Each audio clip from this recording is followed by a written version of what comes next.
प्रयोगाचं नाव आहे जहाज खेळणारा कंगवा.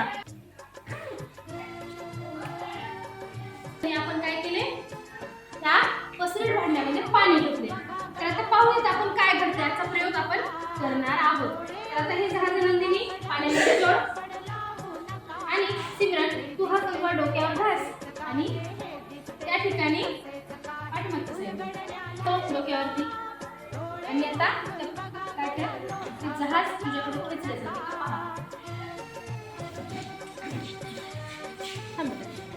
सगळ्यांनी बघा या ठिकाणी बघा कसं जहाज इकडं कंगव्याच्या दिशेने खेचले चालले. बघा आपण ओढायलो का जहाजाला, कंगव्याचा ह्या जहाजावर काहीही परिणाम होणार नाही.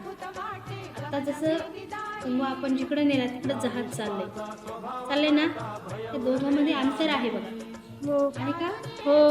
इकडून बघा जहाज इकडच्या दिशेला येईल. ते बघा